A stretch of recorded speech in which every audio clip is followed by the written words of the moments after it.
Praise the lord. యేసుక్రీస్తు నామం పేట మీకు అందరికీ కూడా వందనాలు చెల్లిస్తున్నాను. వాక్యాన్ని వినడానికి సిద్ధపడినటువంటి ప్రతి విశ్వాసకి దేవుని పేట వందనాలు చెల్లిస్తున్నాను. అలాగే దేవుని నామమునకు మహిమ కలుగునుగాక. గత వారం నుంచి ఈ వారం వరకు మనల్ని దేవుడు ఎంతగానో కాచి కాపాడి రక్షించి సజీవ రెక్కల్లో ఉంచి దేవుని స్తుతించుకునే భాగ్యాన్ని, ప్రార్థించుకునే భాగ్యాన్ని, ఆరాధించే భాగ్యాన్ని, కీర్తించే భాగ్యాన్ని దేవుడు మనకిచ్చినందుకు దేవునికి కృతజ్ఞతాస్తుతులు చెల్లిస్తూ ప్రార్థన చేసుకుందాం. ప్రార్థనలో మీరందరూ కూడా నాతో పాటు ఏకీభవించండి. మహాగణుడివి, మహోన్నతుడివి, సర్వాంతర్యామివి, సర్వసృష్టికర్తవైన మా ప్రభువా, మా దేవా, మా రక్షక, మీకే స్తుతులు, స్తోత్రాలు, వందనాలు చెల్లిస్తున్నామయ్యా. అయ్యా తండ్రి, అల్పులము, అయోగ్యులమైన మమ్మను మీరెంతగానో ప్రేమించి ఆదరించి రక్షించి భ్రష్టత్వంలో పాపంలో కొట్టుకుపోవలసిన మమ్మలను అయ్యా మీ కుమారుడైన యేసుక్రీస్తు ప్రభు వారి రక్తంలో మమ్మల్ని కడిగి మమ్మల్ని పరిశుద్ధులుగా నీతిమంతులుగా చేసి అయ్యా నీ పరలోక రాజ్యానికి వారసులుగా నీకు తండ్రి అయిన దేవునికి దత్తపుత్రులుగా తండ్రి మమ్మల్ని చేసుకుని ఉన్నారయ్యా. నీకే స్తోత్రాలు పరమ తండ్రి, నీకు స్తోత్రాలు అయ్యా. ప్రభు ఈ సమయాన్ని తండ్రి నాయన చూడకుండా ఎంతోమంది అయ్యా మరణ పడకల మీద ఉన్నారయ్యా. అయ్యా ప్రతి ఒక్కరిని దర్శించండి అయ్యా. అనారోగ్యంగా ఉన్న బిడ్డలను దర్శించండి అయ్యా. వరద బాధితులను దర్శించండి అయ్యా. కుటుంబాల వ్యక్తులను కోల్పోయి తండ్రి నెమ్మది సమాధానం లేకుండా రోదనలో వేదనలో ఉన్న బిడ్డలను దర్శించండి అయ్యా. ప్రభా ఈ వరదలకు ప్రభా అయ్యా ప్రభా ఆదరణ లేకుండా తండ్రి ఇల్లు వాకిళ్ళు లేకుండా ప్రభా కొట్టుకుని పోయి అయ్యా తండ్రి ఎంతగానో వేదనలో ఉన్న బిడ్డలందరినీ యేసుక్రీస్తు నామం పేరట దర్శించండి. మీరే ఆదరణకర్తగా ఉండి ఆదరించండి అయ్యా. మనుషులు నాయన కొంతవరకు చేయగలరు, కానీ సమస్తము చేయగల శక్తిమంతుడు తండ్రి అయ్యా. సహాయం చేసే వ్యక్తులను లేవనెత్తండి, ఆదరించండి, నడిపించండి. ప్రభానికి స్తోత్రాలు. నీ ప్రేమ నాయన తండ్రి పెట్టి ప్రభా వారిని ఆదరించే నాయన తండ్రి మంచి మనసు ప్రతి మానవుడికి దయచేసి ఆదరించి అయ్యా ప్రభా అందరికీ నాయన నెమ్మది సమాధానము సంతోషము ఆరోగ్యము ఐశ్వర్యాన్ని ఇచ్చి కోల్పోయిన దానికి రెండింతలు యేసుక్రీస్తు నామములో ప్రతి ఒక్కరూ పొందుకుందరుగాక. అయ్యా అనారోగ్యంలో వేదనలో బాధల్లో ఉన్న బిడ్డలందరినీ మీరే స్వస్థపరిచి ఆదరించి ధైర్యపరచండి అయ్యా. ఈ సమయాన్ని ప్రభా తండ్రి నీకు అప్పగిస్తున్నాం తండ్రి. మీరే ప్రభు మా మధ్య ఉన్నందుకు నీకు స్తోత్రాలు. ఆదరణకర్తగా తండ్రి మమ్మల్ని నడిపిస్తున్న దేవానికి స్తోత్రాలయ్యా. మమ్మల్ని అనాథలుగా విడిచిపెట్టకుండా తండ్రి మాతో ఉండి మాలో ఉండి మమ్మల్ని నడిపిస్తున్న పరిశుద్ధాత్మ దేవానికే స్తోత్రాలయ్యా. ఈ సమయాన్ని తండ్రి నీ చేతులకు అప్పగిస్తున్నాం. నన్ను నీ చేతులకు అప్పగిస్తున్నాను. ప్రార్థనలో ఏకీభవిస్తున్న ప్రతి బిడ్డను మీ చేతులకు అప్పగిస్తున్నాను తండ్రి. మీరే ఆదరించి ధైర్యపరిచి ఏ వేదనలో దుఃఖంలో తండ్రి ప్రార్థిస్తున్నప్పుడు కూడా తండ్రి ప్రతి ఒక్కరి వేదనను దుఃఖాన్ని అప్పుల నుంచి విడుదల దయచేసి శాంతి సమాధానం దయచేయండి. గర్భఫలం లేని బిడ్డలకు యేసుక్రీస్తు నామములో గర్భం తెరవబడును గాక. అయ్యా ఈ సమయాన్ని అప్పగిస్తూ సమస్త మహిమ ఘనత ప్రభావాలు మీరే పొందుకొని నన్ను నీ నోటి పూరగా మాత్రమే వాడుకోమని మా ప్రభువును మా రక్షకుడైన యేసుక్రీస్తు ప్రభు వారి అతి శ్రేష్టమైన నామంలో ఈ ప్రార్థన సమర్పిస్తున్నాను పరమ తండ్రి. Amen, amen. Praise the Lord. ఇప్పుడు మన వాక్యాన్ని ధ్యానించుకుందాం. ఈ దిన వాక్యాంశము, నీవు దీర్ఘాయువు కలిగి జీవించాలంటే, అనగా ప్రతి మానవుడు దీర్ఘాయుష్తో జీవించాలి అంటే మనం ఎలా జీవించాలి? దేవుని మాటకి లోబడి దేవుడిచ్చినటువంటి నిర్గమాకాండం 20వ అధ్యాయంలో 10 ఆజ్ఞలు మోషేకి ఇచ్చి ఉన్నాడు. ఆ ఆజ్ఞల్ని పాటిస్తూ దేవుని యందు భయము భక్తి కలిగి జీవించాలి. అప్పుడు దీర్ఘాయుష్మంతులుగా దేవుడు మనల్ని ఆశీర్వదిస్తాడు. యెహోవా ఆశీర్వాదము ఆయుష్ను, ఆరోగ్యాన్ని, ఐశ్వర్యాన్ని, సమస్తాన్ని అనుగ్రహిస్తాడు. దేవుని మాటకు విధేయత చూపించడమే మనం చేసే తప్ప మనం చేయవలసింది ఏం లేదు. మన జ్ఞానము వ్యర్థము, మన ఆలోచనలు వ్యర్థము, మన తలంపులు వ్యర్థము. చివరికి దేవుని చిత్తమే మన జీవితంలో నెరవేరుస్తాడు. కాబట్టి మనము దేవుని వాక్యానికి లోబడి దేవుడిచ్చినటువంటి పదాజ్ఞలను మనం పాటిస్తూ దేవుని యందు భయము భక్తి కలిగి యేసుక్రీస్తునందు విశ్వాసం ఉంచితే మనం పరలోక రాజ్యానికి వారసులం అవుతాం. అలాగే ఈ లోకంలో కూడా దీర్ఘాయుష్తో, ఆరోగ్యంతో, సంతోషంతో, సమాధానం కలిగి జీవిస్తామని దేవుని వాక్యం సెలవిస్తుంది. అయితే సామెతల గ్రంథము 9వ అధ్యాయం 11వ వచనాన్ని మనం చూద్దాం. సామెతలు 9వ అధ్యాయము 11వ వచనం. నా వలన నీకు దీర్ఘాయువు కలుగును, నీవు జీవించు సంవత్సరములు అధికములగునంట. ఎవరి వలన? దేవుని వలన. నా వలన నీకు దీర్ఘాయువు కలుగును, నీవు జీవించు సంవత్సరములు ఎలా అవుతాయంట? అధికములు అవుతాయంట. ఈ లోకంలో మనము ఆయుష్నిచ్చి ఆరోగ్యాన్ని ఇచ్చి దేవుడు మనల్ని బ్రతికించి ఉన్నాడంటే కేవలం దేవుని కృపను బట్టి మనం ఎప్పుడు కూడా కృతజ్ఞత చెల్లించవలసిన వారమే ఉన్నాం. పైన 10వ వచనాన్ని చూద్దాం. యెహోవాయందు భయభక్తులు కలిగి ఉండుటయే జ్ఞానమునకు మూలము, పరిశుద్ధ దేవుని గూర్చిన తెలివియే వివేచనకు ఆధారం. యెహోవాయందు భయభక్తులు కలిగి ఉండుటే జ్ఞానమునకు మూలము, పరిశుద్ధ దేవుని గూర్చిన తెలివియే వివేచనకు ఆధారము. నా వలన నీకు దీర్ఘాయువు కలుగును. ఎవరి వలన? యెహోవా వలన. దేవుని వలన మాత్రమే మనకు దీర్ఘాయుష్షు, ఆరోగ్యము, శక్తి, బలము, సమాధానము, సంతోషము మనకి ఎవరివ్వాలి? దేవుడు మాత్రమే ఇవ్వాలి. మన జ్ఞానంతో, మన తెలివితేటలతో మన మీద మనం ఆధారపడితే మనము దేనిని కూడా పొందుకోలేము. మనము చేసేది మనం చేస్తే దేవుడు తప్పకుండా మనల్ని ఆశీర్వదిస్తాడు. మనం చేసేది ఏంటి? దేవుని యందు భయము, భక్తి కలిగి జీవించడమే. అయితే పాపానికి లోనైన జీవితం అలా ఉండదనుంది. పాపానికి లోనైన జీవితం అనగా ఈ లోకంలో పుట్టిన ప్రతి మానవుడు కూడా పాపియే. కాబట్టి ఆ పాపంలోనే మనం జీవిస్తే మనకి దీర్ఘాయుష్షు ఉండదు, పరలోక రాజ్యానికి వారసత్వం కూడా ఉండదు. ఆ పాపము నుంచి ఎలా విడిపింపబడతాం? యేసుక్రీస్తునందు విశ్వాసం ఉంచడం ద్వారా మనం ప్రతి పాపమును జయించగలుగుతాం. ఎప్పుడు? యేసయ్య రక్తంలో కడగబడాలి అంటే మనము ఈ 10 ఆజ్ఞలను పాటిస్తే చాలు అంటారు. చాలామంది అంటారు మనం పుణ్యకార్యాలు చేస్తే చాలు. మీ బైబిల్ గ్రంథం అదే చెప్తుంది. మా మా మా యొక్క పురాణాలన్నీ కూడా ఒకటే చెప్తుంది అంటారు. చెప్పడం అన్నీ మంచిగా చెప్తాయి, కానీ వాటిని జయించాలంటే మన సామర్థ్యం సరిపోదు, మన తెలివి సరిపోదు, మన జ్ఞానం సరిపోదు, మన మంచి సరిపోదు.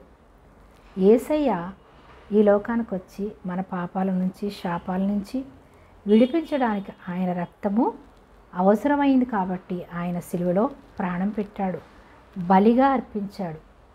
మన పాపాలకి ప్రాయశ్చిత్తము యేసుక్రీస్తు రక్తము ద్వారా మన పాపాలు ప్రాయశ్చిత్తం చేయడం కొరకు యేసయ్య మన కొరకు సిలువలో ప్రాణం పెట్టాడు. ఆ ప్రాణం పెట్టాడు కాబట్టి మనము ఆయన యందు విశ్వాసం ఉంచడం ద్వారా మనము పరిశుద్ధులముగా, నీతిమంతులుగా తీర్చబడతాము. ఆయన యందు విశ్వాసం ఉంచి మారుమనసు పొంది రక్షణ పొందుకుంటే మనం పరలోక రాజ్యానికి వారసత్వం పొందుకోవడమే కాకుండా ఈ లోకంలో ఉన్నటువంటి ప్రతి పాపాన్ని జయించగలుగుతాం. పాపం అనగా ఎక్కడి నుంచో రాదు. ఆజ్ఞ అతిక్రమమే పాపమని దేవుని వాక్యం సెలవిస్తుంది. ఆజ్ఞను అతిక్రమించడం ద్వారా అవ్వ, ఆదాము పాపాన్ని కొని తెచ్చుకున్నారు. పాపం వల్ల వచ్చు జీతం మరణం. ఆ పాపం వల్ల వచ్చింది మనకి జీతముగా ప్రతి మానవుడు మరణాన్ని పొందుకుంటున్నాడు. ఆ మరణాన్ని జయించటానికి యేసయ్య ఈ లోకానికి వచ్చాడు. అనగా ఈ లోకంలో మనం మరణించకుండా ఉంటామని కాదు, మనకి నిత్య జీవాన్ని ఇవ్వడానికి యేసయ్య ఈ లోకానికి వచ్చాడు.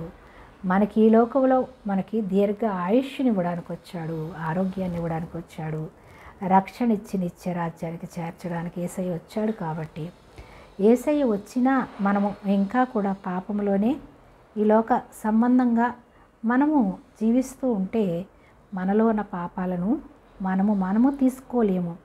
మనం ఏ పుణ్యకార్యాలు చేయడం వల్ల కూడా మనలో ఉన్న పాపాలు తొలగిపోవు. కాబట్టి మనం ఏ పాపం చేయలేదు అనుకుంటాం. మనం పుట్టుకే పాపము. మనం పుట్టడంతోనే పాపంలో పుట్టాం. ఎందుకు? అవ్వ, ఆదాము దేవుని ఆజ్ఞను మీరారు కాబట్టి, తినవద్దన్న పండు తిన్నారు కాబట్టి పాపము అవ్వ, ఆదాంలోకి వచ్చింది. మన మొదటి పితరులు, మన మొదటి తల్లిదండ్రులు, వారిని బట్టి ప్రతి మానవుల్లోకి పాపం వచ్చింది. అంతేకాని నేను ఏ పాపం చేయలేదు, నేను చాలా నీతిగా యథార్థంగా ఉన్నాను అనడానికి ఏ మనిషికి సరిపోదు. అయితే మనం పుట్టుకే పాపము కాబట్టి మనము పాపులమే. మానవుడిగా పుట్టిన ప్రతి ఒక్కడు కూడా పాపే కాబట్టి ఆ పాపాన్ని జయించాలంటే యేసయ్యందు విశ్వాసం ఉంచి మనము ఎప్పుడైతే మారు మనసు పొంది రక్షణ పొందుకుంటామో మన పాపాల నుంచి విడుదల, మనకి నిత్య జీవాన్ని మనకి దేవుడు అనుగ్రహించాడు. కాబట్టి ఆయన యందు భయభక్తులు కలిగి జీవిస్తే మనకు దీర్ఘాయుష్యును ఆరోగ్యాన్ని ఇస్తాడు. ఇంకా మనం ఆయన పదాజ్ఞల్లో ఒక ఆజ్ఞను మనం చూద్దాం.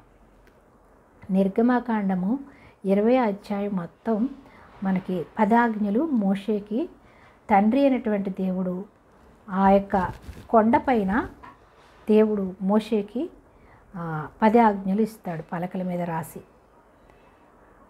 ఆ 10 ఆజ్ఞల్ని ఇజ్రాయేలీయులకి మోషే చెప్తున్నాడు, మళ్ళీ జ్ఞాపకం చేస్తున్నాడు. ఒకసారి మీకు అందరికీ దేవుడు ఇచ్చాడు, అది మర్చిపోవద్దని మళ్ళీ జ్ఞాపకం చేస్తున్నాడు. ఇక్కడ ఫస్ట్ మనం సామెతలు 3వ అధ్యాయము 2-3 చూద్దాం. సామెతలు 3వ అధ్యాయము 2-3 చూద్దాము. అవి దీర్ఘాయువును సుఖజీవముతో గడిచిన సంవత్సరములు. ఏవి? పైన 1వ వచనాన్ని చూద్దాం. నా కుమారుడా, నా ఉపదేశమును మరువకుము, నా ఆజ్ఞలను హృదయపూర్వకముగా గైకొనుము. ఏమంటున్నాడు? ఇది ఎవరు రాశారు?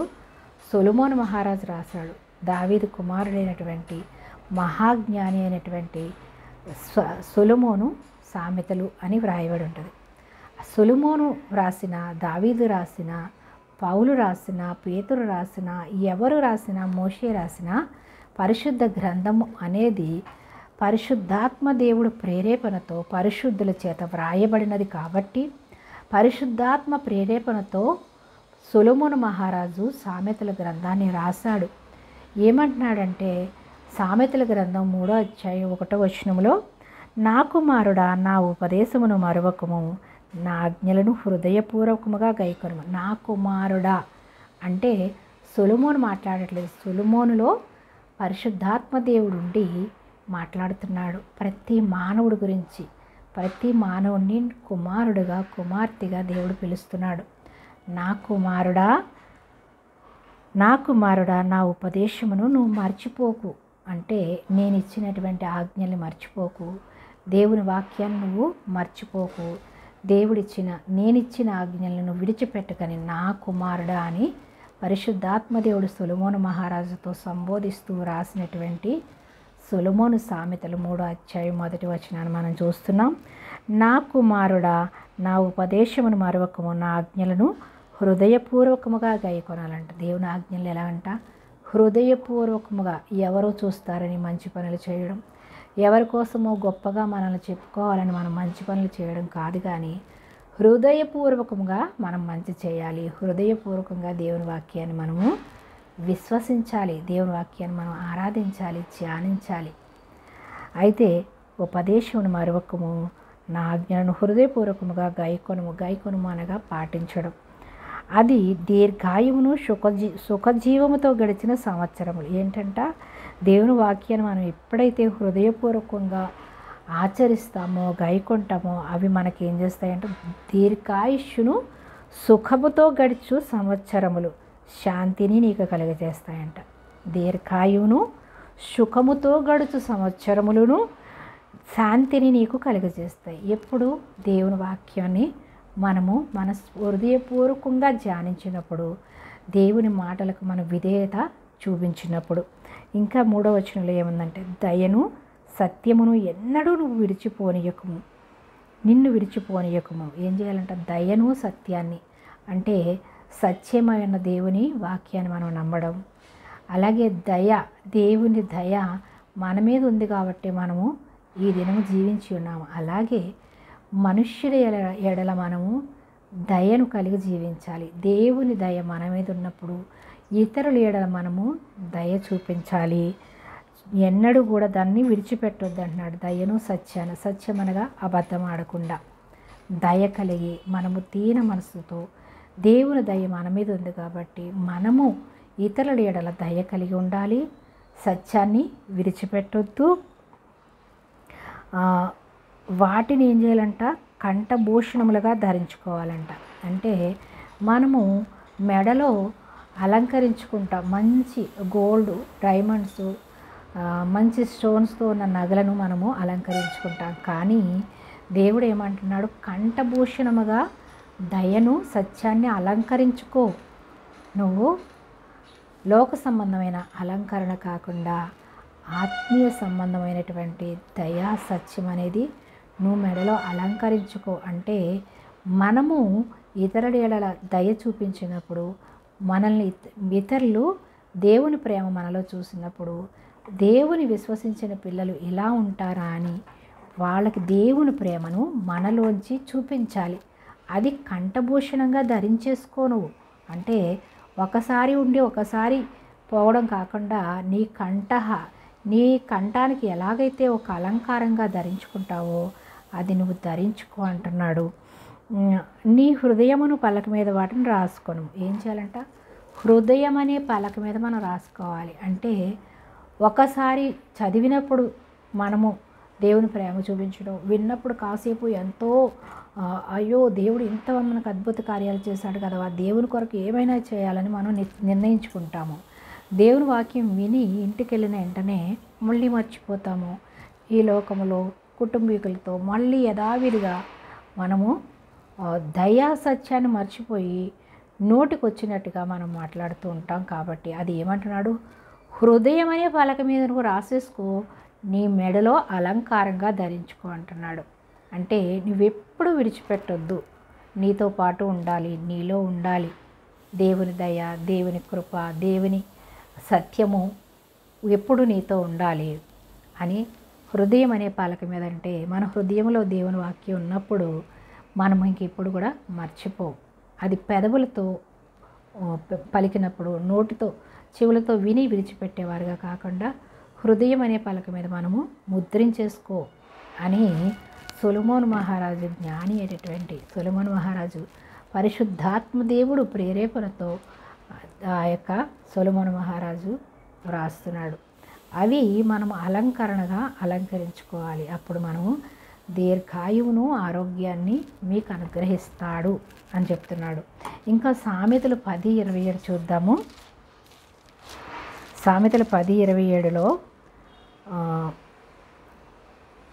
యెహోవా యందు భయభక్తులు కలిగి ఉండుట దీర్ఘాయువునకు కారణమంట. దీర్ఘాయువు ఇంకా ఎలా వస్తుందంట, యెహోవా యందు భయభక్తులు కలిగి ఉండడం ద్వారా ఉండుట దీర్ఘాయువుకు కారణము. యెహోవా యందు భయభక్తులు కలిగి ఉండడమే దీర్ఘాయువుకు కూడా కారణం అంట. దేవుని యందు భయము, భక్తి కలిగి ఉంటే మనకు దీర్ఘాయుష్ను, ఆరోగ్యాన్ని, ఐశ్వర్యాన్ని, అభిషేకాన్ని, దేవుని రాజ్యానికి వారసత్వాన్ని మనం పొందుకుంటాం. దేవుని విడిచి మన లోకాధారంగా జీవించి మన జ్ఞానంతో మనం జీవించిన ఎడల మనము సమస్తాన్ని దేవుని యొద్ద నుండి కోల్పోతాం. కింద చెప్తున్నాడు చూడండి, 27వ వచనంలో యెహోవా యందు భయభక్తులు కలిగి ఉండుట దీర్ఘాయువునకు కారణము, భక్తిహీనుల ఆయుష్ తక్కువైపోవును. భక్తిహీనులు అనగా దేవుని యందు విశ్వసించని వారు, దేవుడంటే భయం లేని వారు, దేవుడంటే భక్తి లేనివారు, వాళ్ళని ఏమంటున్నాడు, భక్తిహీనుల ఆయుష్ ఏమవుతుందంట, తక్కువైపోవును. నీతిమంతుల ఆశ సంతోషమును పుట్టించును, భక్తిహీనుల ఆశ భంగమైపోవును. వాళ్ళు ఆశిస్తారు కానీ పొందుకోలేరు. కానీ దేవుని యందు విశ్వాసం ఉంచిన వారు ఆశించింది పొందుకుంటారు. దేవుని యందు విశ్వాసం ఉంచిన వాళ్ళు అత్యాశ ఉండదు, లోక సంబంధమైనటువంటి ఆశలు ఉండవు, దేవుని మీదే ఆధారపడతారు. కాబట్టి దేవుని చిత్తాన్ని వాళ్ళకి దేవుడు అనుగ్రహిస్తాడు, వాళ్ళు ఆశించింది. అలాగే దేవుని యందు విశ్వాసం ఉంచకుండా వాళ్ళు ఆశిస్తే వాళ్ళ ఆశ ఏమవుతుందంట, భంగమైపోతుంది అంటున్నాడు. వీటన్నిటికీ కారణం ఏంటి, దేవుని యందు భయభక్తులు కలిగి ఉంటే దీర్ఘాయుష్ను, ఆరోగ్యాన్ని మనం పొందుకుంటాము. అలాగే నిత్యరాజ్యాన్ని కూడా మనం పొందుకుంటాము. ఇంకా ద్వితీయోపదేశకాండము 5వ అధ్యాయం 16వ వచనాన్ని చూద్దాము. మోషే ఈ ఆజ్ఞలు ఎవరికి చెప్తున్నాడు, ఇజ్రాయేలీల ప్రజలకి చెప్తున్నాడు. ఇజ్రాయేలీలందరూ కూడా నిర్గమాకాండంలో యెహోవా దేవుడు కొండపైన మోషేకి ఇస్తాడు. అయితే ఆ కొండపైన ఇచ్చినటువంటి ఆజ్ఞలన్నీ కూడా వీళ్ళు మర్చిపోయి మళ్ళీ దారి తప్పిపోతారు. ఇజ్రాయేలీ ప్రజలందరూ కూడా ఐగుప్తు దేశం నుంచి కానాను దేశానికి తీసుకుని వెళ్ళేటప్పుడు అనేక మంది తప్పిపోయి చనిపోతారు ఆ యొక్క అరణ్యంలోనే. అయితే మిగిలిన శేషమైనటువంటి వారికి కానాను దేశానికి ఇంకా చేరడానికి దగ్గరగా ఉంది కాబట్టి, మీరు వెళ్తున్నారు కాబట్టి అక్కడ మీరు మీ పితరులు చేసిన తప్పులు మీరు చెయ్యకండి అని మోషే ఇంకొకసారి జ్ఞాపకం చేస్తున్నాడు. ద్వితీయోపదేశకాండము 5వ అధ్యాయము 16వ వచనం ఏమంటున్నాడంటే, నీ దేవుడైన యెహోవా నీకు అనుగ్రహించు దేశములో నీవు దీర్ఘాయుష్మంతుడవై నీకు క్షేమము కలుగునట్లు నీ దేవుడైన యెహోవా నీకు ఆజ్ఞాపించినలాగున నీ తండ్రిని నీ తల్లిని సన్మానించాలి. దీర్ఘాయుష్ ఎలాగొస్తుందంట? తల్లిదండ్రులను నువ్వు సన్మానించాలి. అంటే తల్లిదండ్రులు మనం నిర్లక్ష్యం చేయకూడదు. తల్లిదండ్రులు దేవుడి ప్లేస్లో తల్లిదండ్రులకి ఆ యొక్క పిల్లలు బాధ్యత దేవుడు తల్లిదండ్రులకి ఇచ్చాడు. కాబట్టి తల్లిదండ్రుల్ని నువ్వు నిర్లక్ష్యం చేయొద్దు. నిన్నెంతగానో వాళ్ళ ప్రాణానికి ప్రాణంగా వారు నిన్ను ప్రేమిస్తారు. వారు నిన్ను పెంచి పెద్ద చేస్తే నువ్వు వాళ్ళని నిర్లక్ష్యం చేస్తే నీవు ఆయుష్ను కోల్పోతావు అని యెహోవా దేవుడు ఆ యొక్క కొండపైన మోషేకి ఇచ్చినటువంటి ఆజ్ఞల్లో ఒక ఆజ్ఞ ఇది. ఏంటంటే నీ తల్లిని నీ తండ్రిని సన్మానించుము. నీ దేవుడని యెహోవా నీకు అనుగ్రహించు దేశములో నీవు అంటే కానాను దేశానికి నువ్వు వెళ్తున్నావు కదా, వెళ్ళినప్పుడు అక్కడ మర్చిపోకు దేవుడిచ్చిన ఆజ్ఞల్ని. దేశంలో నీవు దీర్ఘాయుష్మంతుడివే నీకు క్షేమం కలిగినట్టు నీ దేవుడైన యెహోవా నీకు ఆజ్ఞాపించినలాగా నీ తండ్రిని నీ తల్లిని సన్మానించుము అన్నాడు. ఇంకా 10 ఆజ్ఞలు చూస్తే నరహత్య చేయకూడదు, వ్యభిచరింపకూడదు, దొంగిలకూడదు, నీ పొరుగువాని మీద అబద్ధ సాక్ష్యం పలకకూడదు. ఈ 10 మనము పాటించి వాళ్ళు ఏం చేశారంటే పాటిస్తే చాలు అని అప్పుడు మీరు సున్నతి పొందుకుని ఈ 10 ఆజ్ఞలు పాటిస్తే మీరు దేవుని రాజ్యానికి వారసులని మోషేకప్పుడు యెహోవా దేవుడు చెప్పాడు. కాబట్టి ఈ ఆజ్ఞల్ని విడిచిపెట్టకుండా దేవుని యందు భయము భక్తి కలిగి మీరు జీవిస్తే మీరు దీర్ఘాయుష్మంతులుగా ఆరోగ్యంగా ఉంటారు. అలాగే దేవునితో పాటు మీరు ఎత్తబడతారు పరలోకానికి అని చెప్పి మోషే చెప్తాడు. అంటే ఇవన్నీ మోషేకు కూడా తెలియబడదు. ఏంటంటే ఎత్తబడడం ఇవన్నీ దేవుని యందు భయము భక్తి కలిగి ఉంటే చాలు, మీకు దీర్ఘాయుష్ను ఆరోగ్యాన్ని ఇస్తాను. మీరు దేవుని యందు భయము భక్తి కలిగి ఉండండి, దేవుని ఉగ్రతకు మీరు చోటు ఇవ్వకండి అని మోషే చెప్తాడు. ఎక్కడ చెప్తున్నాడంటే ద్వితీయోపదేశకాండము 5వ అధ్యాయము 9వ వచనంలో ఏమంటున్నాడంటే 8వ వచనం నుంచి చూద్దాం. పైనున్న ఆకాశం అందే కానీ క్రింద ఉన్న భూమి అందే కానీ భూమి క్రింద ఉన్న నీలయందే కానీ ఉండు దేని పోలికనైనను విగ్రహము చేసుకొనకూడదు. అన్నిటికన్నా పవర్ఫుల్ ఆజ్ఞ ఏదనగా ఇది ఈ ఆజ్ఞయే. వేటిని కూడా మీరు విగ్రహంగా చేసుకొనకూడదు, వాటికి నమస్కరింపకూడదు, వాటిని పూజింపకూడదు. నీ దేవుడైన యెహోవాయగు నేను రోషము గల దేవుడిని అంటున్నాడు. దేవుడు ఎలాంటోడంట? రోషము గల దేవుడు. నేను మిమ్మల్ని పుట్టించి మీకు సర్వసృష్టిని నేను సృష్టిస్తే సర్వాంతర్యామైన నన్ను విడిచి మీకు నచ్చిన బొమ్మలను చేసుకొని మీరు వాటిని పూజిస్తే నేను రోషము గల దేవుడను అంటున్నాడు. రోషము గల దేవుడను, నన్ను ద్వేషించు వారి విషయంలో 3-4 తరముల వరకు తండ్రుల దోషమును కుమారుల మీదకి రప్పించుదును. 3-4 తరాల వరకు తండ్రుల దోషం కుమారుల మీదకి రప్పిస్తాడంట. నన్ను ప్రేమించి నా ఆజ్ఞలను గైకొని వారి విషయంలో 1000 తరముల వరకు కరుణించువాడని అన్నాడు. దేవుని యందు భయము భక్తి కలిగి ఉంటే 1000 తరాల వరకు కూడా దీవిస్తాడంట. లేదా దేవుని వాక్యానికి విధేయత చూపించకుండా వాళ్ళకు నచ్చినట్లు విగ్రహాలను పూజిస్తూ ఉంటే 3-4 తరాల వరకు వారి దోషము కుమారుల మీద ఉంటుందంట. అంటే వారి మీద దోషం ఉంది, ఏంటో వారి పాపం ఏంటో, వారి వారి కుటుంబాల్లో ఎందుకో ఇట్లానే జరుగుతుంది అని అంటూ ఉంటాం. అంటే వారు పితరులు చేసినటువంటి దోషం ఎలాగంట 3-4 తరాల మీద ఉంటుందంట. వాళ్ళు చేసిన తప్పులనే కాదు, వాళ్ళు తల్లిదండ్రులు చేసినటువంటి దోషము పిల్లల మీదకి వస్తుందంట. 3-4 తరాలు ఉంటుందంట. తర్వాత వాళ్ళు పశ్చాత్తాపడితే 1000 తరాల వరకు వారి దేవుని ఆశీర్వాదం ఉంటుందంట. 1000 తరముల వరకు కరుణించేవాడని ఉన్నానంటున్నాడు. ఆయన కరుణ, ఆయన కృప, ఆయన దీవెనలు, ఆయన ఆశీర్వాదాలు ఉంటాయి. మన పితరులు చేసిన తప్పులను బట్టి మనము ఎన్నో కష్టాలు పడి ఉన్నాం. కానీ మనము తెలిసి ఆ తప్పులు చేసి మన యొక్క శాపాలు, మన తప్పులను బట్టి పిల్లల మీదకి రాకుండా, మన దోషాలు మన పిల్లల మీదకి రాకుండా ఉండాలి అంటే మన పితరులు చేసిన తప్పులు మనం చేయకూడదు. మన పితరులు ఏం చేశారు? విగ్రహాలను ఆరాధిస్తూ, వారు నచ్చిన విగ్రహాలను ఆరాధిస్తూ అదే దేవుడు అనుకుని తెలియక వాళ్ళు ఆరాధించారు. తెలిసి మనము ఆ తప్పు చేయకూడదు. తెలియక చేసినా తెలిసి చేసినా తప్పకుండా దోషమైతే వారి మీద ఉంటుంది.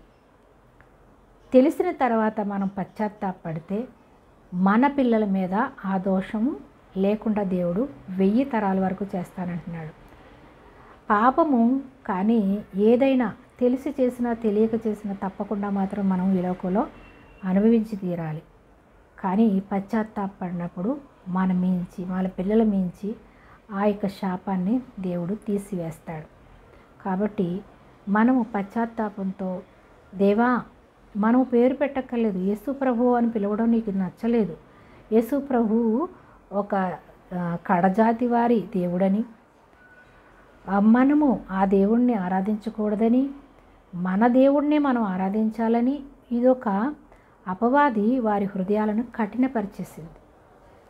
కాబట్టి నీకు యేసు ప్రభువు అని పిలవడం నీకు ఇష్టం లేకపోతే, తండ్రి నన్ను పుట్టించిన దేవా నువ్వెవరవో నాకు తెలీదు, నేను గందరగోళంలో ఉన్నాను, నా పితరులైతే ఈ దేవుడే మన దేవుడు అంటున్నారు, కానీ నేను నీ వాక్యం విన్నప్పుడు నీ వాక్యం ఏమి బోధిస్తుంది అంటే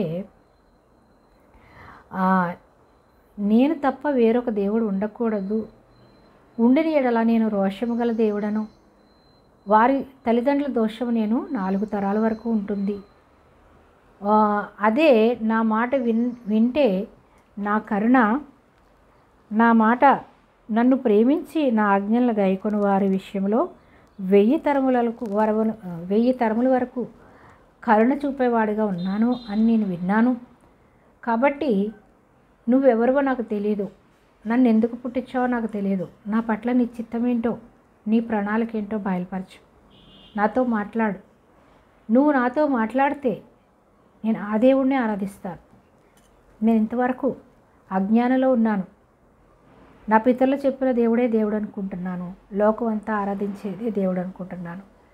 ఇంతకాలం నేను అజ్ఞానంలో నీ ఉగ్రతకు నేను చోటిచ్చి నేను ఎన్నో ఈ లోకంలో ఎన్నో శాపాలను అనుభవిస్తూ ఉన్నాను, నన్ను క్షమించి నన్ను విడిపించు.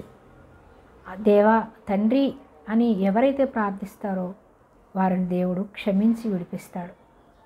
పేరు అక్కర్లేదు, నన్ను పుట్టించిన తండ్రి నువ్వెవరివో నాకు తెలీదు, నాతో మాట్లాడు, నన్ను దర్శించు, నాకున్న ఈ శాపం నుంచి విడిపించు, నేను ఏ శాపంలో ఉన్నానో నీకు తెలుసు, నా ప్రతి శాపాన్ని విడిపించి నా మీద ఉన్నటువంటి ఉగ్రత నా పిల్లల మీదకి కానీ నా తరాల మీదకి ఉండకుండా విడిపించు ప్రభువా అని ఎవరైతే ప్రార్థిస్తారో అందరినీ కూడా విడిపించడానికి శక్తిమంతుడు, సమర్థుడు, మనల్ని పుట్టించిన దేవుడు, సర్వాంతర్యామి యేసయ్య నామం. ఎందుకంటే యేసయ్య యెహోవా అవతారం, దేవుని అవతారంగా ఈ లోకానికి కుమారుడి రూపంలో, మానవుడి రూపంలో ఈ లోకానికి వచ్చాడు.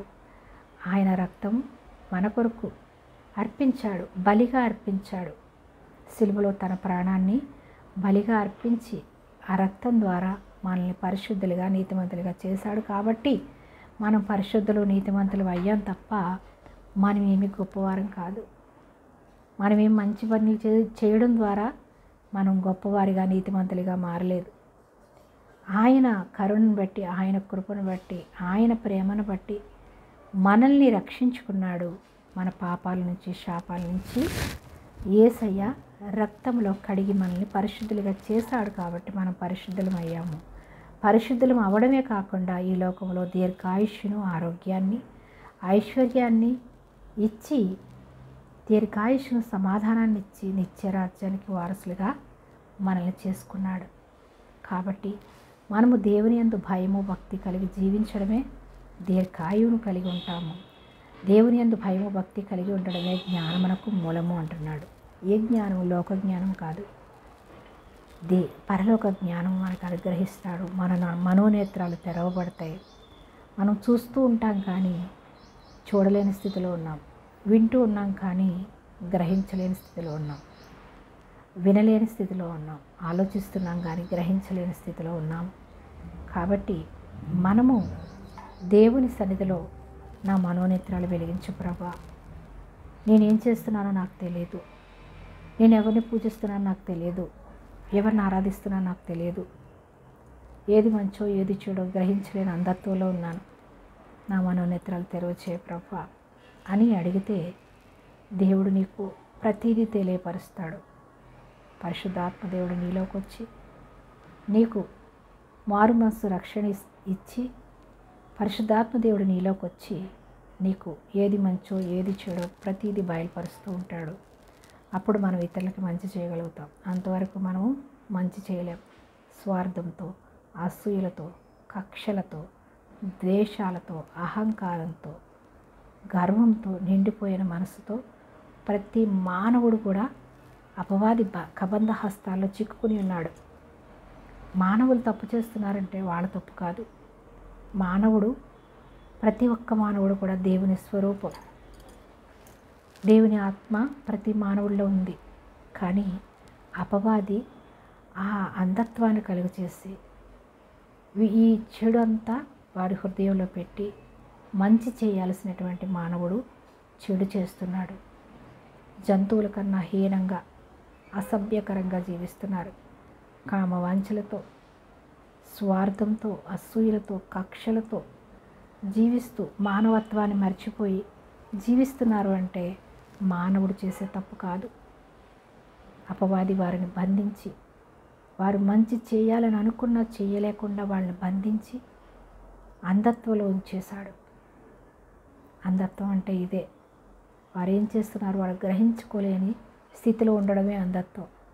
మనోనేత్రాలు మూయపడడం అంటే వారు ఏం చేస్తున్నారో వారు తెలియకుండా జీవించడమే అంధత్వం. గ్రహించుకోగలిగే ఆత్మ దేవుడు మాత్రమే మనకిస్తాడు. దేవుని ఆత్మ మనలోకి వచ్చినప్పుడే మనం గ్రహించుకుంటాం. మంచి ఏదో చెడు ఏదో మనం ఆలోచిస్తాం. మంచి చేయడానికే ప్రయత్నిస్తాం. దేవుని కొరకు జీవించడానికే మనం ప్రయత్నిస్తాం. కానీ అంతవరకు కూడా లోకంతో పాటు కలిసిపోయి, లోకస్తుల్లో కలిసిపోయి జీవిస్తాం. లోకస్తులు అనగా ప్రతి మానవుల్లో అపవాది బంధకాలతో బంధించేసి, అంధత్వంతో నింపేసి, పాపంతో, శాపంతో నింపేసి ఉంచాడు. కాబట్టి యేసయ్య ప్రతి మానవుల్లో ఉన్న పాపాన్ని, శాపాన్ని తొలగించడానికి, దీర్ఘాయుష్ని ఇవ్వడానికి, ఆరోగ్యాన్ని ఇవ్వడానికి, నిత్యరాజ్యాన్ని ఇవ్వడానికి యేసయ్య ఈ లోకానికి వచ్చాడు. కానీ ఇంకా గ్రహించుకోలేని అంధత్వంలో ప్రతి మానవుడు కూడా మూయబడిన మనోనేత్రాలు, మూయబడినటువంటి స్థితిలో ఉన్నారు. ఆ మనోనేత్రాలు తెరవబడాలని ఎవరైతే ప్రార్థిస్తారో వారి మనోనేత్రాలు దేవుడు తప్పకుండా తెరువు చేస్తాడు. రక్షణ పొందని వారనే కాదు, రక్షింపబడి కూడా ఇంకా అంధత్వంలో అనేక మందిని అపవాది బంధించి ఉంచాడు. ఎప్పుడైతే మనం విశ్వాసంతో ప్రార్థిస్తారో వారిని దేవుడు తప్పకుండా విడిపిస్తాడు అని నమ్మి ప్రార్థించాలి. ప్రతి ఒక్కరు కూడా ప్రార్థన అనేది దేవునితో మాట్లాడడం, దేవుని వాక్యం అనేది దేవుడు మనతో మాట్లాడడం. కాబట్టి దేవుని వాక్యానికి మనము చెవి యొగ్గాలి, మనసు పెట్టి వినాలి. మనకిచ్చిన జ్ఞానంతో మీకు చదువుకుని ఉంటే తప్పకుండా దేవుని పరిశుద్ధ గ్రంథాన్ని చదవాలి. చదువుకోకపోతే వినాలి, విని ప్రార్థించాలి. ప్రార్థించినప్పుడు నీకు సమస్తాన్ని దేవుడు బయలుపరుస్తాడు. నీకు ఏ జ్ఞానం లేకపోవచ్చు, కానీ దేవుడు నీ మనోనేత్రాలు తెరువు చేస్తే సమస్తము కూడా నీకు దేవుడు బయలుపరుస్తాడు. నీకు చదువు లేకపోయినా దేవుడు నీతో స్వయంగా మాట్లాడతాడు. అప్పుడు నీ మనోనేత్రాలు తెరవబడతాయి. ఇతరులకు చెప్పే స్థాయికి దేవుడు నిన్ను మారుస్తాడు, నిన్ను సాక్షిగా వాడుకుంటాడు. ఇంకా మనము ద్వితీయోపదేశకాండం 11వ అధ్యాయం 9వ వచనం చూద్దాం. 11:9 ద్వితీయోపదేశకాండం 11:9లో యెహోవా వారికిని వారి సంతానమునకును దయచేసదనని మీ పితరులతో ప్రమాణము చేసిన దేశమున, అనగా పాలు తేనెలు ప్రవహించు దేశమున మీరు దీర్ఘాయుష్మంతులగునట్లు నేను ఈ దినమున మీకు ఆజ్ఞాపించు ఆజ్ఞలన్నిటినీ మీరు గైకొనవలెను. దేవుడిచ్చినటువంటి పదాజ్ఞలు మీరు గైకొంటే మీరు దీర్ఘాయుష్మంతులుగా ఉంటారు. పాలు తేనెలు ప్రవహించు దేశంలోనికి దేవుడు మిమ్మల్ని చేర్చినప్పుడు కూడా మీరు మర్చిపోవద్దు. నేను చనిపోతాను, కానీ దేవుని మాటలు మీ హృదయంలో ఉండాలి అని పదే పదే మోషే వాళ్ళకి గుర్తు చేస్తూ ఉన్నాడు. అప్పుడు మీరు ఎలా ఉంటారు? దీర్ఘాయుష్మంతులుగా, ఆరోగ్యవంతులుగా మీరు జీవిస్తారు. మీ తరతరాలు దేవుని కృపతో, దేవుడు కరుణించే దేవుడు కాబట్టి దేవుని కరుణ కృప మీ పిల్లల మీద మీ తరతరాలు ఉంటుంది అని పదే పదే మోషే వారికి జ్ఞాపకం చేస్తాడు. తర్వాత యెహోషువ జ్ఞాపకం చేస్తాడు. వారు కానాను దేశం వెళ్ళిన తర్వాత కూడా యెహోషువ చనిపోయేటప్పుడు కూడా పదాజ్ఞలు జ్ఞాపకం చేసి దేవుని యందు భయము భక్తి కలిగి జీవించండి. మీరు జీవించినా జీవించకపోయినా నేను నా పిల్లలు జీవిస్తామని యెహోషువ అంటాడు. నేను నా కుటుంబం నేను ఆరాధిస్తాము. దేవుని మాత్రమే, యెహోవాని మాత్రమే ఆరాధిస్తాం. మీరు నమ్మినా నమ్మకపోయినా, మీరు ఆరాధించినా ఆరాధించకపోయినా నేను నా కుటుంబము యెహోవా దేవుణ్ణే ఆరాధిస్తామని యెహోషువ చనిపోయే ముందు చెప్తాడు.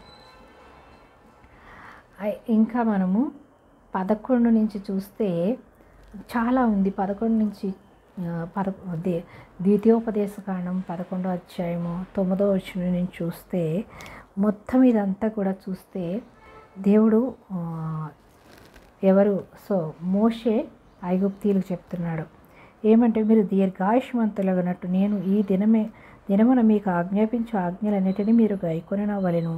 మీరు స్వాధీనపరచుకొనబోవు దేశము మీరు బయలుదేరి వచ్చిన ఐగుప్తు దేశము వంటిది కాదు. ఏంటంట, మీరు వెళ్ళేటటువంటి కానాను దేశము మీరు విడిచిపెట్టి వచ్చినటువంటి ఐగుప్తు దేశం వంటిది కాదు. ఎందుకంటే దేవుడు ఆశీర్వదించి మీకు ఇస్తున్నాడు కాబట్టి. ఐగుప్తు దేశం లాంటిది కాదు. అక్కడ నీవు విత్తనములు విత్తి కూర తోటలను నీవు నీరు కట్టినట్లు నీ కాళ్ళతో నీ చేతులు నీవు కట్టితివి. నీ కాళ్ళతో నీ చేలకు నీరు కట్టితివి. మీరు నది దాటి స్వాధీనపరచుకుంటకు వెళ్ళుచున్న దేశము కొండలు లోయలు గల దేశము. అది ఆకాశ వర్ష జలము త్రాగును. అది నీ దేవుడైన యెహోవా లక్ష్యపెట్టు దేశము. నీ దేవుడైన యెహోవా కన్నులు సంవత్సరాది మొదలుకుని సంవత్సరాంతం వరకు ఎల్లప్పుడూ దాని మీద ఉంటుందంట. అంటే మీకు ఆశీర్వదించి ఇస్తున్నాడు కాబట్టి అక్కడ మీరు ఎంతో కష్టపడి మీరు బ్రతికారు. ఐగుప్తు దేశంలో మీ కష్టాన్ని నమ్ముకుని బ్రతికారు. కానీ ఇక్కడ మీరు కష్టపడని అవసరం లేదు. ఆకాశ వర్షాన్ని ఇస్తాడు. సంవత్సరం మొదలుకొని సంవత్సరాంతం వరకు కూడా మిమ్మల్ని కాపాడుతాడు, మిమ్మల్ని రక్షిస్తాడు. అలాంటి దేశానికి మిమ్మల్ని చేరుస్తున్నాడు కాబట్టి మీరు చేయాల్సిందల్లా ఏంటంటే 10 ఆజ్ఞలు పాటిస్తూ దేవుని యందు భయము భక్తి కలిగి మీరు జీవించాలి అని పదే పదే దేవుని ఆజ్ఞలను వారికి జ్ఞాపకం చేస్తున్నాడు.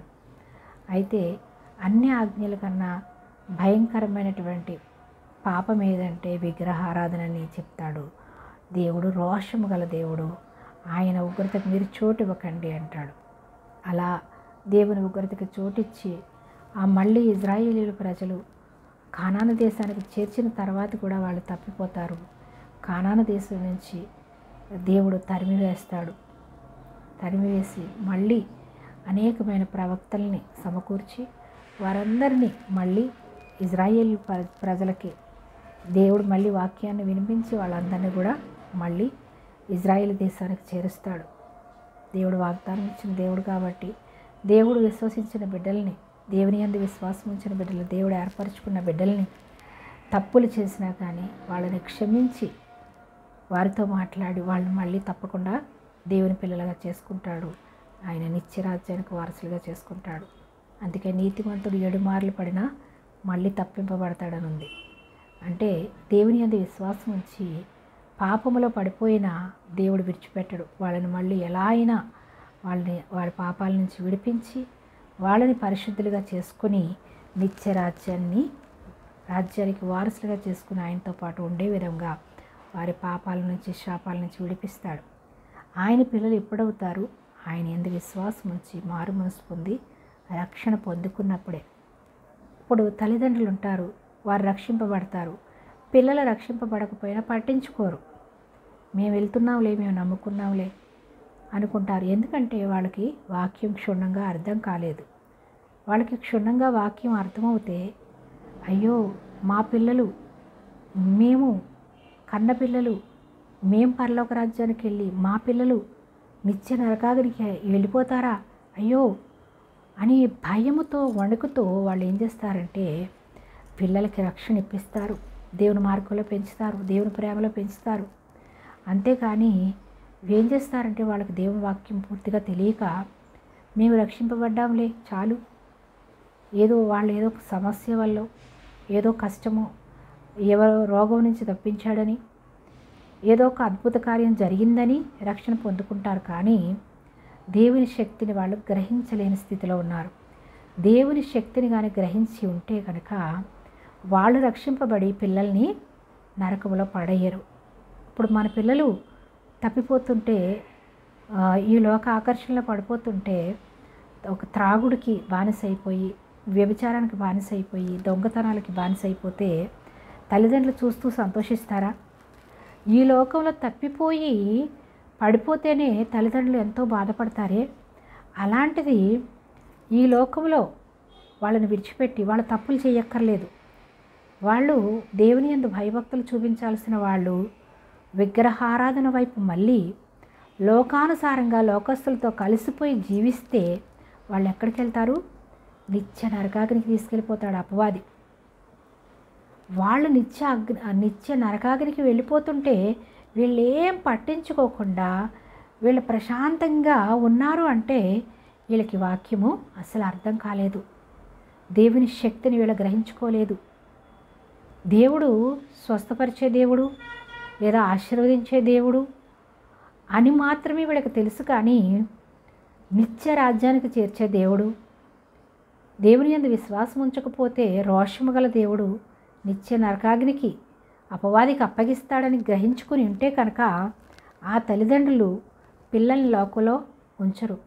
అయ్యో మా పిల్లలు నశించుకోవడం దేవుని చిత్తం కాదు, నిత్య నరకాగ్నికి వెళ్ళడం దేవుని చిత్తం కాదు, అది మాకు మంచిది కాదు, మా పిల్లలకు మేము రక్షణ ఇప్పించాలి, మా పిల్లలు దేవుని రాజ్యంలో మాతో పాటు ఉండాలి అని భయముతో, భక్తితో, వణుకుతో పిల్లలను దేవుని మార్గంలో పెంచి పిల్లలకి రక్షణ ఇప్పించి వారిని దేవుని ప్రేమలో పెంచుతారు.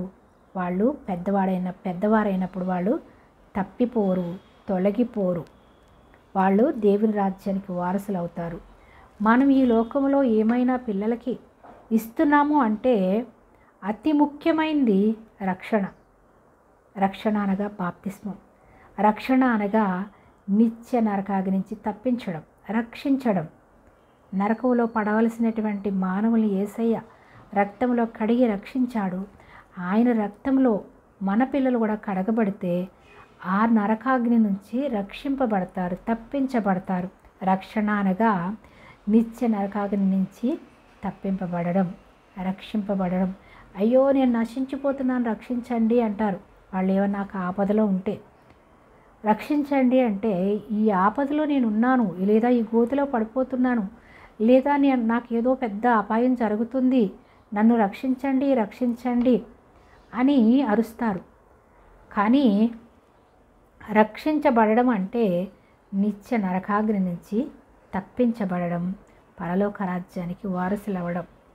కాబట్టి ఇంకా తల్లిదండ్రులు రక్షింపబడి పిల్లలు ఇంకా రక్షింపబడకపోతే లోకంలోని వాళ్ళు ఉన్నట్లయితే వాళ్ళ కొరకు మీరు ప్రయాసపడండి, మీరు వివరించండి.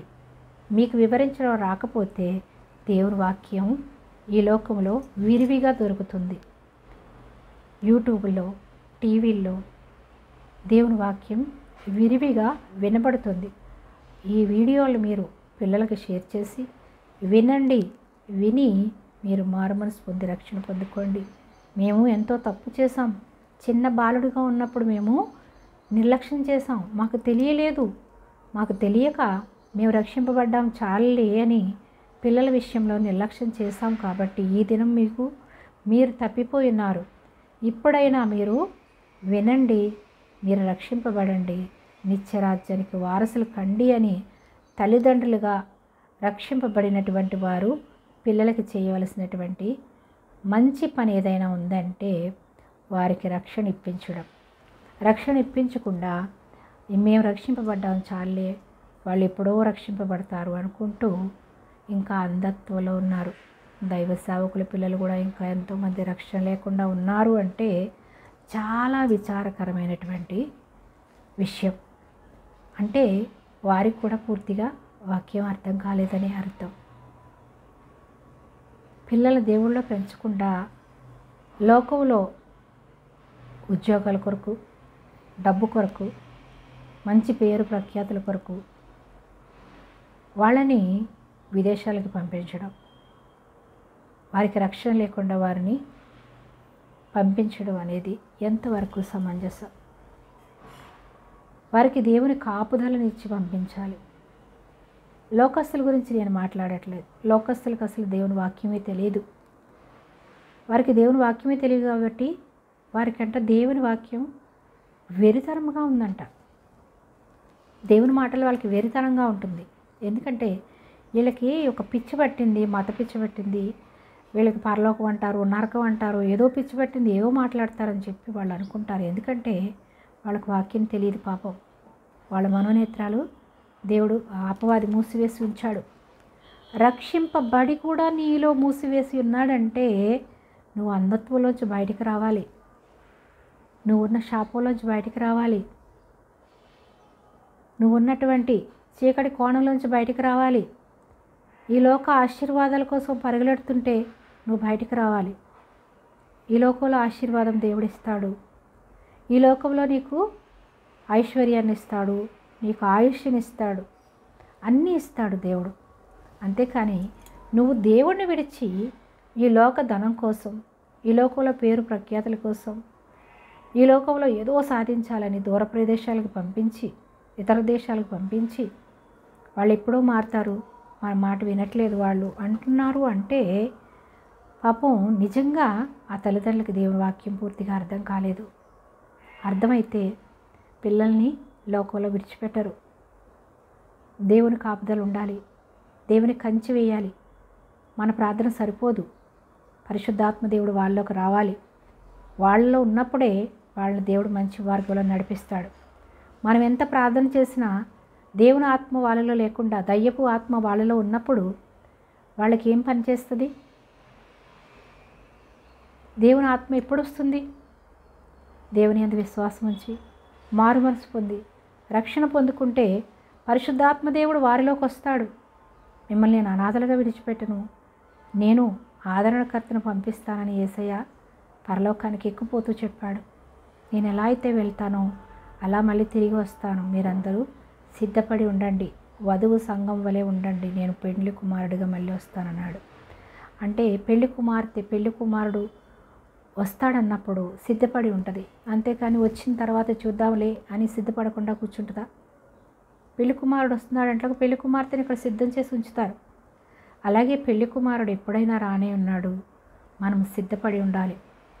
పెళ్లి కుమారుడు రావడం ఆలస్యం అవ్వచ్చు, కానీ మన మరణం ఆలస్యం కాదు. ఎప్పుడు మరణిస్తామో తెలియదు. మనకి 100 సంవత్సరాలు బ్రతుకుతారని ఏ మానవుడికి గ్యారంటీ లేదు. కాబట్టి మనకిచ్చిన ఆయుష్ను సద్వినియోగం చేసుకోవాలి. మనం ప్రాణంతో ఉండగానే ఈ లోకంలో మనము దేవుని యందు విశ్వాసం ఉంచాలి, మారు మనసు పొందుకోవాలి, రక్షణ పొందుకోవాలి. ఇంకా మనలో ప్రాణం ఉండగానే రక్షింపబడాలి అని నేను చూశాను వాక్యం, కానీ అది ఎక్కడనేది నాకు గుర్తులేదు. 9వ అధ్యాయం 28వ వచనం చూద్దాం. 11వ అధ్యాయం 21వ వచనం. అలాగ చేసిన యెడల యెహోవా మీ పితరులకు ఇచ్చేదనని ప్రమాణం చేసిన దేశమున మీ దినములు మీ సంతతి వారి దినములను భూమికి పైగా ఆకాశము నిలుచునంత కాలము విస్తరించును. అంటే ఇక్కడ చూద్దాము, ద్వితీయోపదేశ కాండము 11వ అధ్యాయము 11వ అధ్యాయము 17వ వచనం నుంచి చూద్దాం. 16వ వచనం. మీ హృదయము మాయలలో చిక్కి త్రోవ విడిచి ఇతర దేవతలను పూజించి వాటికి నమస్కరింపకుండా మీరు జాగ్రత్త పడండి అంటున్నాడు. విగ్రహాలు పూజించకుండా మీరు జాగ్రత్త పడండి. లేని ఎడల యెహోవా మీ మీద కోపపడి ఆకాశమును మూసివేయును, అప్పుడు వాన కురియదు. ఏంటంట, దేవుని మాటకు విధేయత చూపించకుండా ఉంటే ఆకాశాన్ని మూసివేస్తానంటున్నాడు. ఆకాశాన్ని మూసివేస్తే పంటలు పండవు, కరువులు వస్తాయి. అటువంటి పరిస్థితికి మీరు వెళ్ళొద్దు. వాన కురియదు, భూమి పండదు. యెహోవా మీకు ఇచ్చుచున్న ఆ మంచి దేశమున ఉండకుండా మీరు శీఘ్రముగా నశించెదరు. ఆ దేశంలో మీరు ఉండకుండా నశించెదరు అనగా పంటలు పండనప్పుడు, కరువు వచ్చినప్పుడు ఆహారం లేక మీరు నశించిపోతారు. కాబట్టి మీరు ఈ మాటలను మీ హృదయములోను మీ మనస్సులోను ఉంచుకొని వాటిని మీ చేతుల మీద సూచనలుగా కట్టుకొనవలెను. మీ హృదయంలో దాచుకోండి, మీ చేతుల మీద సూచనగా కట్టుకోండి. అవి మీ కన్నులకును బాసికములుగా ఉండవలెను. కన్నులకి ఎలా ఉండాలంట, బాసికాలు. పెళ్ళికి బాసికం కడతారు తలకి, అది మీ కళ్ళకు కట్టుకోండి బాసికంగా. కాబట్టి మీరు నా మాటలను మీ హృదయంలోను మీ మనసులోను ఉంచుకొని వాటిని మీ చేతుల మీద సూచనలుగాను కట్టుకొనవలెను. అవి మీ కన్నులకును బాసికములుగా ఉండవలెను. నీవు నీ ఇంట కూర్చుండినప్పుడు, త్రోవను నడుచున్నప్పుడు, పండుకొనినప్పుడు, లేచినప్పుడు వాటిని గూర్చి మాట్లాడుచు వాటిని మీ పిల్లలకు నేర్పి. ఏంటంట, ఆ వాక్యాన్ని మీరు పండుకున్నా, కూర్చున్నా, నిల్చున్నా మీ హృదయంలో భద్రపరుచుకుని మీ పిల్లలకి దేవుని మాటలు మీరు వివరించండి. నీ ఇంటి ద్వారబంధముల మీదను మీ గమనుల మీదను, ఏంటంట, ఇంటి ద్వారబంధాల మీద దేవుని వాక్యం ఉండాలి, నీ గవనుల మీద ఉండాలి, వాటిని వ్రాయవలెను. గవనులు అనగా ఇంటి ద్వారబంధము. మనకి ఆ యొక్క ప్రతి స్థలములో మీరు గవనుల మీద కూడా రాసుకోండి, ద్వారబంధాల మీద రాసుకోండి, ఆ యొక్క ఎంట్రన్స్ ప్లేస్లో రాసుకోండి, వాటిని వ్రాయవలెను. అలాగూ చేసినట్లా యెహోవా మీ పితరులకు ఇచ్చేదనని ప్రమాణము చేసిన దేశమున మీ దినములను మీ సంతతి వారి దినములను భూమికి పైగా ఆకాశము నిలిచినంత కాలము విస్తరిస్తుందంట. ఏంటంట, భూమి ఆకాశం ఉన్నంత కాలము కూడా మీ పిల్లల మీద ఆశీర్వాదాలు ఉంటాయి. ఆకాశం నిలిచినంత కాలము కూడా మీ దేవుడైన యెహోవాను ప్రేమించి ఆయన మార్గములన్నిటిలో నడుచుచు ఆయనను హత్తుకొని మీరు చేయవలెనని నేను మీకు ఆజ్ఞాపించు ఈ ఆజ్ఞలన్నిటినీ అనుసరించి జాగ్రత్తగా నడుచుకొనలేను. అప్పుడు యెహోవా మీ ఎదుట నుండి సమస్త జనములను వెళ్ళగొట్టును, మీరు మీకంటే బలిష్ఠులైన గొప్ప జనములను స్వాధీనం చేసుకుందరు అని ఏమంటున్నాడంటే, అక్కడ ఉన్నటువంటి జనాలందరినీ తరిమి కొట్టి మీకు ఇస్తానంటాడు. అలాగే యుద్ధము యెహోవాది అని యెహోషువ చెప్తాడు. యుద్ధము దేవుడు చేసి వారి పట్ల వారి బలిష్టంగా ఆ యొక్క కానాను దేశాన్ని ఉన్నటువంటి ప్రజలందరినీ కూడా వీరి ద్వారానే యుద్ధం చేయించి వాళ్ళని తరిమి కొడతాడు, మిమ్మల్ని ఆశీర్వదిస్తాడు. మీ పిల్లలకి కూడా దేవుని వాక్యాన్ని వివరించండి, అప్పుడు దేవుడు మిమ్మల్ని విడిచిపెట్టడు అని మోషే చెప్తున్నాడు. అలాగా మోషే బ్రతికి ఉన్నంతకాలం దేవుని ఆజ్ఞలు జ్ఞాపకం చేస్తూ మీరు విడిచిపెట్టకండి విగ్రహారాధన చేయకండి అని ఆ యొక్క ఇజ్రాయేలు ప్రజలకు చెప్తూనే ఉన్నాడు. తర్వాత యెహోషువకు అప్పగిస్తాడు ఆ పని. యెహోషువ కూడా ఆ పదాజ్ఞల్ని మేరొద్దు, దేవుని వాక్యాన్ని విడిచిపెట్టొద్దని ఎంతగానో బోధిస్తాడు. అయినా తప్పిపోయారు. అలాగే ఈ లోకంలో కూడా ఎంతోమంది దేవుని వాక్యం తెలిసి కూడా తప్పిపోయిన వాళ్ళు ఉన్నారు. మనకి మంచి జరగలేదని, ఏదో కష్టం వచ్చిందని విడిచిపెట్టే వాళ్ళు ఉన్నారు. విడిచిపెట్టడం వల్ల ఎవరు నష్టపోతారు? అపవాది ఇంకా ప్రబలంగా ఆ కుటుంబంలోకి చేరి నెమ్మది లేకుండా, సమాధానం లేకుండా చేస్తాడు. అపవాదికి మనం చోటిచ్చేవారుగా ఉంటాం. అపవాదిని ఎదిరించేవారుగా ఉండాలి. ఎన్ని శ్రమలు వచ్చినా, శోధనలు వచ్చినా మనం ఎదిరించి, మాలో ఏ తప్పులున్నాయో క్షమించు ప్రభువా, మేం తెలియక నిన్ను విడిచి ఈ లోకంలో పడిపోయాము, లోకస్తులతో కలిసిపోయాము, విగ్రహారాధనలో పడిపోయాము, అయ్యా మమ్మల్ని క్షమించని ఎవరైతే ప్రార్థిస్తారో వారందరినీ కూడా దేవుడు విడిపిస్తాడు, రక్షణ ఇచ్చి నిత్యరాజ్యానికి చేర్చుకుంటాడు. ఈ లోకంలో నీకు దీర్ఘాయుష్యు కావాలన్నా, ఆరోగ్యం కావాలన్నా, ఐశ్వర్యం కావాలన్నా, సమాధానం కావాలన్నా, సంతోషం కావాలన్నా, జ్ఞానము కావాలన్నా, తెలివి కావాలన్నా, నీ మనోనేత్రాలు వెలిగింపబడాలి అన్నా దేవుని యందు భయము భక్తి కలిగి దేవుని వాక్యానుసారంగా జీవించినప్పుడు అవన్నీ కూడా మనకి సాధ్యపడతాయి. కానీ మనము లోకస్తుల్లో కలిసిపోయి, లోకంలో కలిసిపోయి కష్టాలు, శ్రమలు, శోధనలు వచ్చాయని మనం విడిచిపెట్టి పిల్లల్ని నిర్లక్ష్యం చేస్తే మనము దేవుని కోపము మన మీదకి రాకుండా కాపాడుకోవాలి. ఏమంటున్నాడు? యెహోవా దేవుడు రోషము గల దేవుడు అంటున్నాడు. ద్వితీయోపదేశకాండం 5వ అధ్యాయం 16వ వచనంలో, 5వ అధ్యాయం అంతట్లో కూడా ఉంటుంది. దేవుడు రోషము గల దేవుడు కాబట్టి మీరు భయము భక్తి కలిగి జీవించాలి అని మోషే చెప్తాడు. కాబట్టి మనము దీర్ఘాయుష్మంతులుగా ఉండాలి అంటే దేవుని యందు భయము భక్తి కలిగి ఉండాలి, తల్లిదండ్రులను సన్మానించాలి. కాబట్టి దేవుడు తల్లిదండ్రులను ఇచ్చాడు అంటే దేవుని ప్రేమ తల్లిదండ్రుల్లో పెట్టి ఈ లోకంలోనికి మనల్ని పంపించాడు. కాబట్టి పిల్లల్ని తల్లిదండ్రులు ఎంత కష్టమైనా అంత ప్రేమతో పెంచుతున్నారు అంటే దేవుని ప్రేమ తల్లిదండ్రుల్లో పెట్టాడు. కాబట్టి తల్లిదండ్రులని నిర్లక్ష్యం చేసి మనము ఆయుష్ను తగ్గించుకుని, మనము కుటుంబంలో నెమ్మది లేకుండా, సమాధానం లేకుండా, నిత్య నరకాగ్నికి పాలవ్వకుండా దేవుని యందు భయము భక్తి కలిగి దేవుడిచ్చినటువంటి పదాజ్ఞలను పాటిస్తూ ఈ లోకంలో మనం నశించిపోకుండా, పదాజ్ఞల ద్వారా మనం జయించలేమని అనేక మంది ఇజ్రాయేలీలందరూ తప్పిపోయి పడిపోయి ఉన్నారు. కాబట్టి వారు నశించిపోకూడదని, ఏ మానవుడు నశించిపోకూడదని తండ్రి అయినటువంటి యెహోవా దేవుడు ఆయన ప్రణాళిక, ఆయన చిత్తం నెరవేర్చడం కోసం, అందరినీ రక్షించడం కోసం, అందరినీ నిత్యరాజ్యం చేర్చడం కోసం యేసుక్రీస్తు ప్రభువాని ఈ లోకానికి పంపించాడు. ఆ యేసుక్రీస్తు ప్రభువారి ఈ లోకం మన పాపాల నుంచి, శాపాల నుంచి, దోషాల నుంచి విడిపించి నిత్య రాజ్యానికి చేర్చడానికి వచ్చాడని ఎవరైతే గ్రహించుకుని ఆయన యందు విశ్వాసం ఉంచి మారుమనసు పొంది రక్షణ పొందుతారో వారందరూ కూడా ఈ పదాజ్ఞల్ని పాటించగలుగుతారు. కానీ రక్షణ పొందుకోకుండా ఈ పదాజ్ఞల్ని ఎవరు కూడా పాటించలేరు. వారి తరం కాదు. ఎందుకంటే వారిలో దేవుని ఆత్మ లేదు.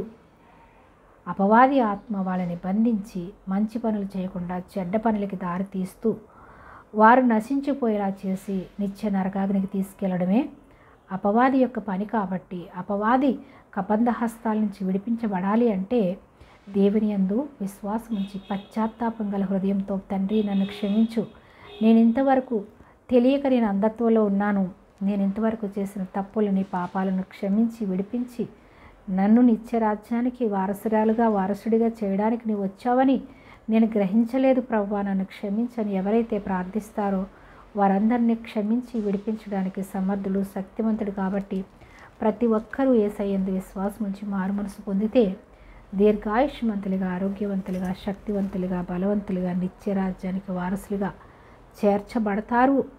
ఆ పదాజ్ఞల్ని పాటించగలిగే సామర్థ్యము దేవుని ఆత్మ మనకు సహాయం చేస్తాడని విశ్వాసం ఉంచి మారు మనసు పొంది రక్షణ పొందుకుంటే దేవుని రాజ్యానికి వారసులం అవుతాం. ఈ లోకంలో దీర్ఘాయుష్మంతులుగా, సమాధానము కలిగి, సంతోషంగా మన బ్రతుకు దినములన్నీ కూడా సమాధానము కలిగి జీవిస్తామని గ్రహించుకుని పశ్చాత్తాపంతో ప్రార్థిద్దాం. ప్రార్థనలో మీరందరూ కూడా ఏకీభవించండి. అయా తండ్రి, నీకు వందనాలు. తండ్రి మీరు ఇచ్చినటువంటి పదాజ్ఞలు పాటించాలంటే ఏ మానవుడి తరం కాదు ప్రభా. ఎందుకంటే ఈ లోకంలో ఉన్న ప్రతి మానవుడిని అపవాది బంధించి అయ్యా స్వార్థంతో, అసూయలతో, కక్షలతో, ద్వేషాలతో నాయన తండ్రి నింపేసి ప్రేమ లేని కఠినత్వంతో నాయన తండ్రి ప్రతి ఒక్కరి హృదయాల్ని కఠినత్వంతో నింపేసి ఉన్నాడు ప్రభా. దాని ద్వారా తల్లిదండ్రులు ప్రేమించలేకపోతున్నారు, ఇతరులు ప్రేమించలేకపోతున్నారు, ఇతరులు క్షమించలేకపోతున్నారయ్యా. అయ్యా ప్రభా అన్నిటి నుంచి విడిపించడానికే అయ్యా మీ ప్రియ కుమారుని లోకానికి పంపించి మీ ప్రియ కుమారుడి రక్తంలో మా అందరి పాపాల నుంచి, శాపాల నుంచి, దోషాల నుంచి నాయన కడిగి పవిత్రులుగా, పరిశుద్ధులుగా చేయడానికి యేసయ్యని లోకానికి పంపించావని ఎవరైతే గ్రహించుకుని పశ్చాత్తాపంతో ప్రార్థిస్తున్నారో ప్రతి ఒక్కరి హృదయాలు ఇప్పుడే యేసుక్రీస్తు ప్రభువు నామములో తెరవబడునుగాక. ప్రతి ఒక్కరిలోన అంధత్వము తొలగిపోవునుగాక. శాంతి, సమాధానము, సంతోషము ప్రతి ఒక్కరి కుటుంబంలో, ప్రతి ఒక్కరి జీవితాల్లో నెరవేర్చబడునుగాక. నెమ్మది, సమాధానము దయచేయండి. రక్షణ లేని బిడ్డలకు రక్షణ దయచేయండి. అంధత్వంలో తెలియని స్థితిలో ప్రభు అపవాది తండ్రి నాయన మనోనేత్రాలు మూసివేసి ఉన్నాడు ప్రభా. అయ్యా ఈ లోక జ్ఞానం ఉంది కానీ పరలోక జ్ఞానము లేకుండా అంధత్వంతో నింపేసి ఉన్నాడు ప్రభా. అయ్యా ఈ లోక జ్ఞానము వెర్రితనముగా మీరు చేసి ఉన్నారయ్యా. అయ్యా ఈ లోక జ్ఞానము కాదయ్యా, నీ జ్ఞానము కలిగి జీవించాలంటే అయ్యా వారి మనోనేత్రాలు నాయన మీరు మాత్రమే తెరవగలరు. కాబట్టి పశ్చాత్తాపంతో ఎవరైతే ప్రార్థిస్తున్నారో అయ్యా నన్ను క్షమించు, నా మనోనేత్రాలు తెరవండి, నాకు మంచి ఏదో చెడేదో ఎలా జీవించాలో నాకు బయలుపరచండి ప్రభువా అని ఎవరైతే పశ్చాత్తాపంతో ప్రార్థిస్తున్నారో వారందరి హృదయాలు ఇప్పుడే యేసుక్రీస్తు ప్రభువా నామములో తెరవబడునుగాక. అందరూ రక్షింపబడి నీ రాజ్య వారసులుగా చేర్చబడుదురుగాక. అయ్యా పశ్చాత్తాపం విరిగి నలిగిన హృదయంతో నిన్ను ఆరాధించి అయ్యా ప్రభువా తండ్రి ఈ లోకంలో తండ్రి దీర్ఘాయుష్మంతులుగా, ఆరోగ్యవంతులుగా, శక్తివంతులుగా జీవించి నీ పరలోక రాజ్యానికి వారసులుగా మీరు చేసుకుంటున్నందుకు నీకే వందనాలు చెల్లిస్తున్నాను. ప్రతి ఒక్కరిని చేతులకు అప్పగిస్తున్నాను తండ్రి. అయ్యా మమ్మలను, మా పిల్లలను, పిల్లల తరతరాలు నిన్ను సేవించి నీ రాజ్యానికి వారసులుగా చేసుకున్నందుకు నీకు స్తోత్రాలయ్యా. సమస్త మహిమ, ఘనత, ప్రభావాలు మీరే పొందుకుని అయ్యా ఈ సమయాన్ని మీ చేతులకు అప్పగిస్తూ ఉండగా, ఈ ప్రార్థన అంతటిని మీ చేతులకు అప్పగిస్తూ ఉండగా అయ్యా ప్రభు ప్రార్థనకి ప్రతిఫలము దయచేసి ఉన్నారని నమ్మి విశ్వాసంతో ప్రార్థిస్తున్నాం పరమ తండ్రి. మా ప్రభువును, మా ప్రియరక్షకుడైన యేసుక్రీస్తు ప్రభువారి నామములో మా ప్రార్థన విన్నపాలను నీ చేతులకు అప్పగిస్తున్నాం పరమ తండ్రి. Amen, amen. హల్లెలూయా. స్తోత్రం, స్తోత్రం. Praise the Lord. దేవుని వాక్యాన్ని విని మీరు దీర్ఘాయుష్మంతులుగా, ఆరోగ్యవంతులుగా, నిత్య రాజ్యానికి వారసులుగా చేర్చబడాలని మనస్ఫూర్తిగా దేవుని ప్రార్థిస్తున్నాను.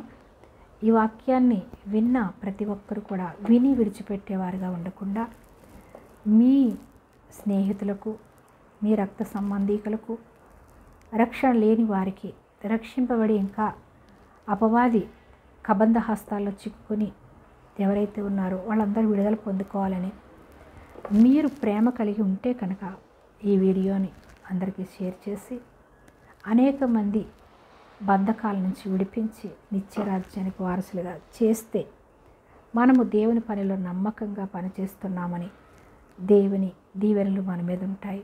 దేవుడు మనకిచ్చిన పనిని నమ్మకంగా చేస్తే దేవుడి ఆశీర్వాదాలు మన మీద ఉంటాయి. కాబట్టి దేవుని సువార్త పనిలో మీరు కూడా ఈ వాక్యాన్ని విని ఇతరులకు షేర్ చేసి సువార్త పనిలో మీరు కూడా పాలుపంపులు పొందుకుంటే బడా నమ్మకమైన దాసుడా, దాసురాలా అనిపించుకుంటాం. అంతేకాని ఈ లోకంలో ధనం కోసం, స్వార్థం కోసం ఈ సువార్త ప్రకటింపబడట్లేదని ప్రతి ఒక్కరూ నమ్మి దేవుని యందు విశ్వాసంతో నశించిపోతున్న ఆత్మల కొరకు మనము ప్రార్థన చేసి అనేక మందిని దేవుని మార్గంలో నడిపించాలనేటటువంటి ఆలోచన తప్ప ఇంతకు మించి ఈ సువార్త పనిలో ఏ స్వార్థం లేదని మీరందరూ నమ్మి స్వార్థ పనిలో, ఈ సువార్త పనిలో మీరు కూడా పాలు పంపులు పొందుకొని అనేక మందిని దేవుని రాజ్యానికి చేరుద్దాం. మరొక వాక్యాంశంతో కలిసేంత వరకు దేవుని కృప మనందరికీ తోడైండును గాక.